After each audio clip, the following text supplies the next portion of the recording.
Selamat berjumpa kembali rekan-rekan Pustaka Informatika. Pada video tutorial kali ini kita akan bersama-sama mengupas satu tema yang sangat penting pada saat kita menulis laporan ilmiah. Jadi hal tersebut bertujuan untuk menghindari terjadinya praktek plagiarisme. Jadi topik itu biasa kita kenal dengan citasi atau rujukan, atau bagaimana teknik kita mengambil pendapat dari beberapa sumber rujukan ilmiah. Nah, rekan-rekan, kenapa hal ini penting untuk diketahui bersama? Karena sebagian besar kita masih kesulitan bagaimana membuat satu model citasi atau merujuk dalam penulisan naskah ilmiah kita menggunakan salah satu fitur atau layanan yang ada di dalam Microsoft Word. Nah, untuk hal tersebut, marilah kita bersama-sama menyimak bagaimana video tutorial tersebut akan kita implementasikan. Nah, rekan-rekan bisa lihat di sini misalnya saya sudah membuat 4 paragraf. Ini hanya sebagai contoh saja. Misalnya nanti kita akan membuat citasi atau kutipan yang berasal dari beberapa sumber rujukan ilmiah.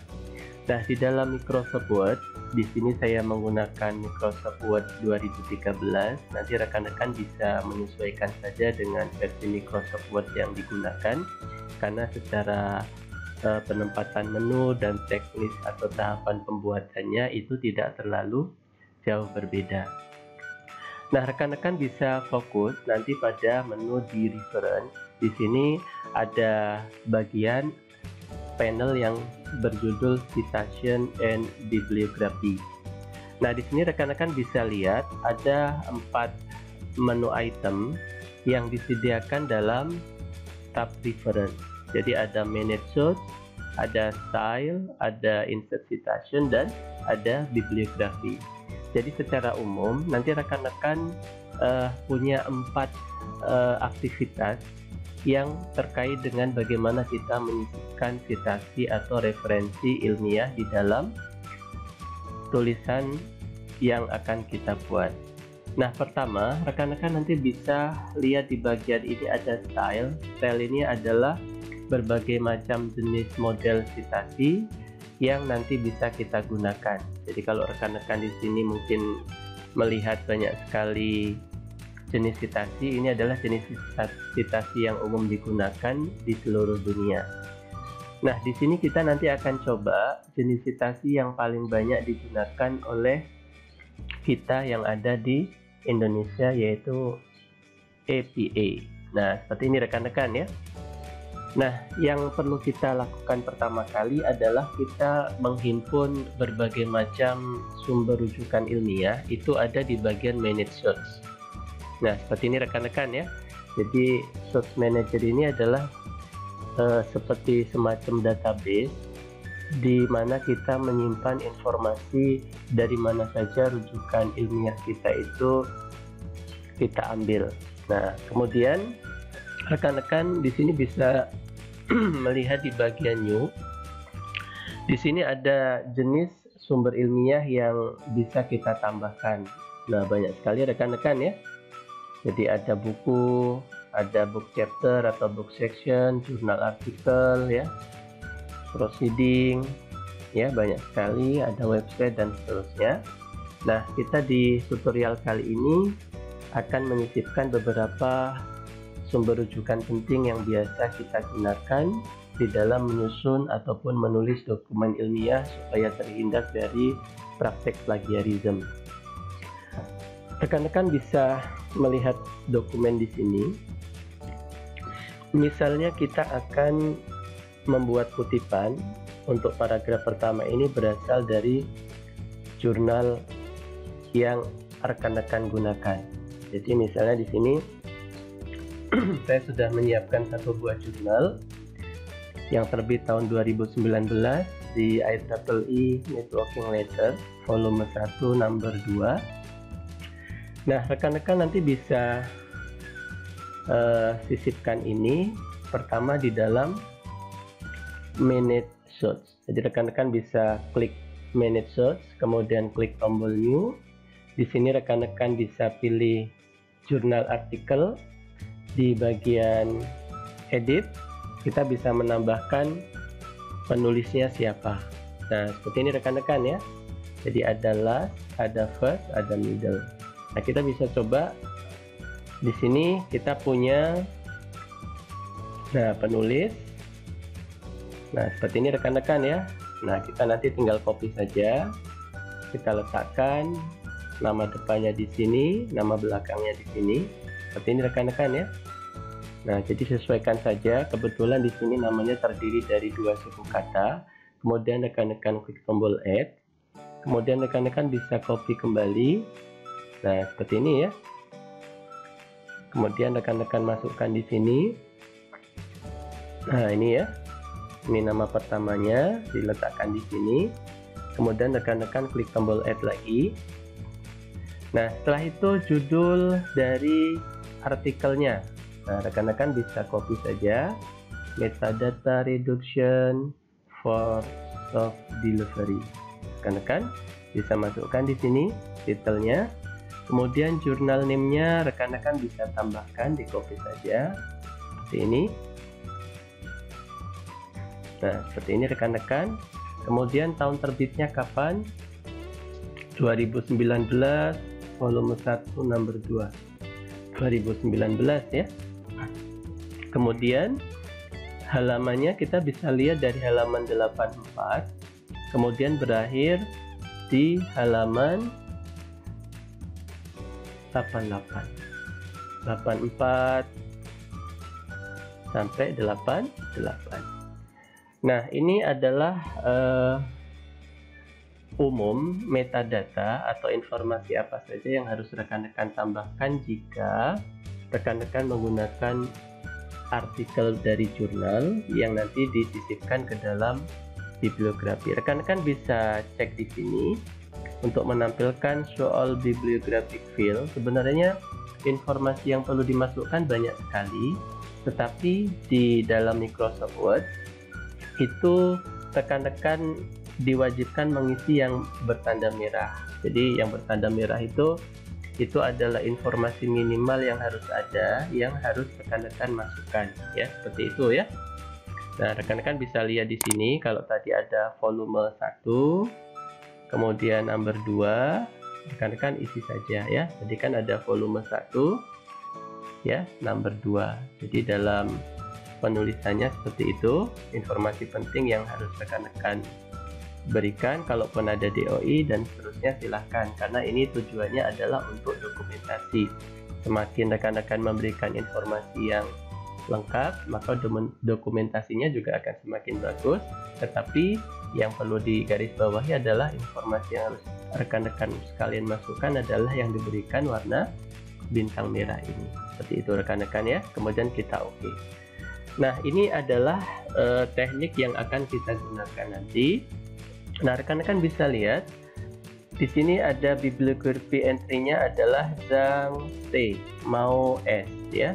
Nah, APA ini nanti kita gunakan citasinya ini di bagian body text-nya. Kemudian bibliografi entry-nya ini adalah untuk di daftar pustaka. Nah, ini yang perlu rekan-rekan juga harus catat bersama, bahwa kalau kita menuliskan sebuah dokumen ilmiah, apakah itu jurnal, apakah itu skripsi ya, apakah itu laporan atau usulan penelitian, tesis disertasi apapun itu jenisnya, maka rekan-rekan harus memastikan bahwa berapa kali rekan-rekan itu membuat citasi di misalnya di bab 1, bab 2 dan bab 3, atau di badan teksnya itu misalnya 10 kali rekan-rekan melakukan citasi, maka idealnya 10 citasi tadi ada di dalam daftar pustaka. Jangan sampai kita membuat citasi ini di satu dokumen misalnya ya, di bab 2 misalnya. Di situ ada tertulis misalnya seperti ini ya, Zhang and Mao 2019 misalnya. Tapi setelah dicek di lembar daftar pustaka di bagian akhir dokumen itu ternyata di item entry bibliografinya tidak ada.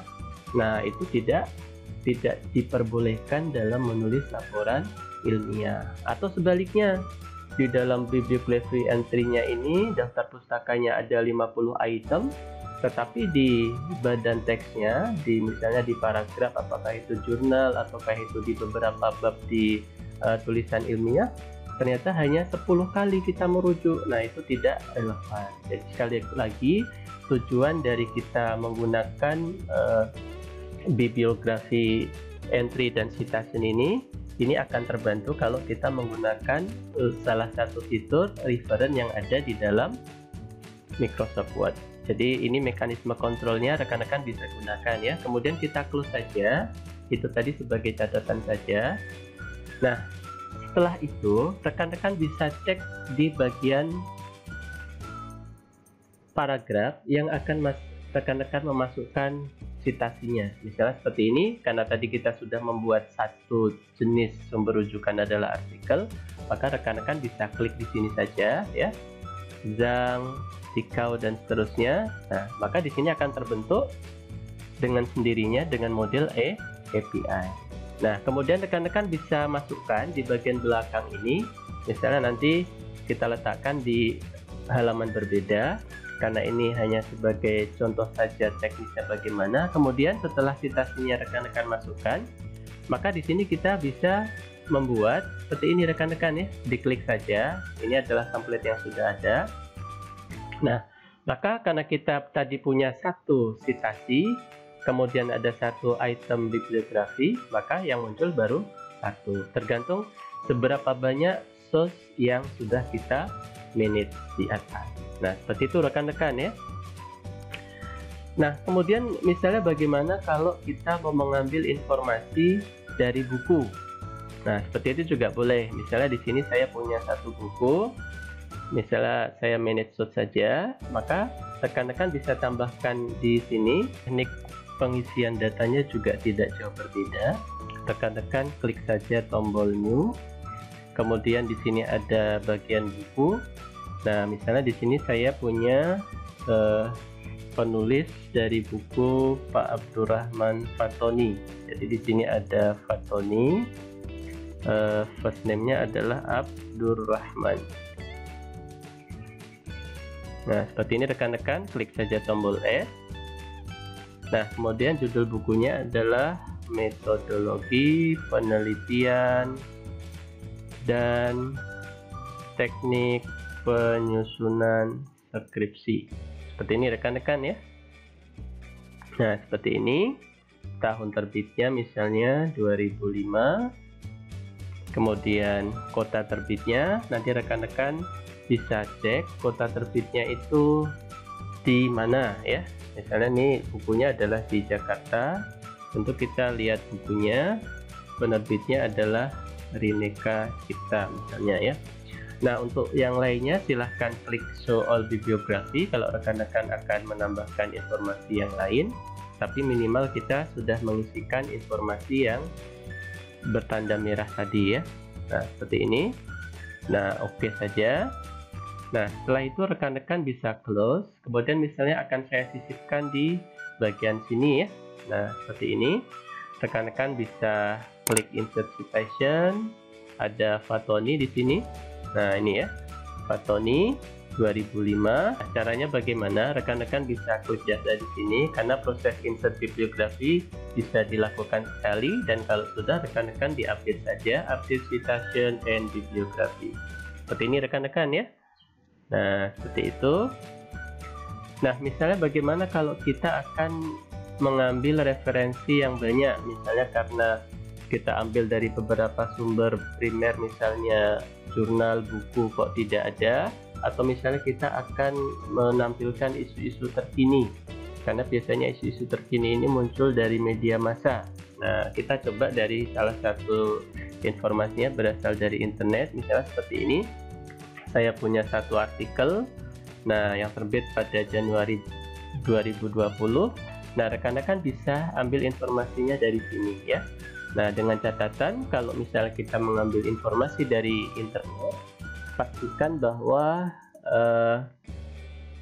sumber datanya itu bisa dipercaya. Misalnya dari websitenya itu benar-benar sudah di-manage dengan baik, dan jangan lupa ada penulisnya.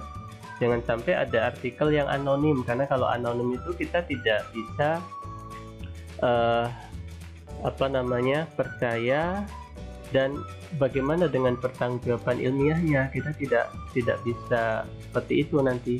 Tapi kalau ada orangnya yang bertanggung jawab dengan apa yang disampaikan, maka pertanggungjawaban ilmiahnya juga bisa kita pertahankan. Nah, seperti itu ya. Nah, misalnya di sini kita sudah punya judul seperti ini. Kita di sini ada Jerry Heaton sebagai penulisnya. Nah, rekan-rekan bisa masukkan saja di sini ya. Nah, seperti ini, manage source, kemudian klik new. Rekan-rekan bisa tambahkan misalnya dari website, penulisnya adalah Heaton ya, Jerry Heaton. Rekan-rekan klik add saja, kemudian OK. Nah, bagian name of web page-nya, ini rekan-rekan bisa ambil judulnya. Nah, ini name of web page-nya. Rekan-rekan masukkan saja di sini. Nah, seperti itu ya. Name website-nya apa? Nah, ini rekan-rekan ya, nama website-nya. Nah, kita ambil dari name domainnya saja. Seperti itu. Count terbitnya kapan? Misalnya 2020 ya, bulan 1. Nah, untuk harinya rekan-rekan bisa isi tanggal 6 Januari hari apa misalnya ya. Kita nanti cek saja. Misalnya hari Senin ya. URL-nya apa? URL-nya kita bisa copy dari sini, full ini. Nah, seperti ini rekan-rekan ya. Kalau mau informasi tambahan lain masih bisa rekan-rekan ini tambahkan ya. Di sini ada tanggal, bulan, dan tahun aksesnya dan seterusnya kalau memang mau diinformasikan lebih lengkap. Nah, kalau sudah, klik saja tombol OK. Nah, rekan-rekan sudah punya 3 jenis sumber rujukan. Misalnya di bagian bawah di sini kita akan menyisipkan Jerry Heaton seperti ini rekan-rekan ya. Kemudian rekan-rekan bisa klik bagian bawah ini, kemudian klik update citation and bibliography. Rekan-rekan akan punya 3 buah item sebagai daftar pustaka, dan 3 kali rekan-rekan memasukkan di sini sebagai kutipan. Nah, kalau misalnya di sini juga sama, ini adalah pendapat dari Heaton. Rekan-rekan klik saja, maka di sini tulis insert citasinya sebagai pendapat dari Heaton. Jadi yang penting adalah jumlah citasi dan jumlah item bibliografi itu match, jumlahnya sama. Kalau di sini mau berapa kali satu item bibliografi disebutkan tidak masalah, yang penting itemnya itu sama, jangan sampai berbeda ya. Kalau berbeda nanti jadi tanda tanya nih, kenapa banyak sekali item daftar pustakanya tetapi di badan tagnya cuma sedikit atau sebaliknya. Demikian rekan-rekan Pustaka Informatika, mudah-mudahan apa yang kita bahas di video tutorial kali ini dapat memberikan manfaat bagi rekan-rekan semua. Terima kasih, sampai bertemu kembali di video tutorial yang lain.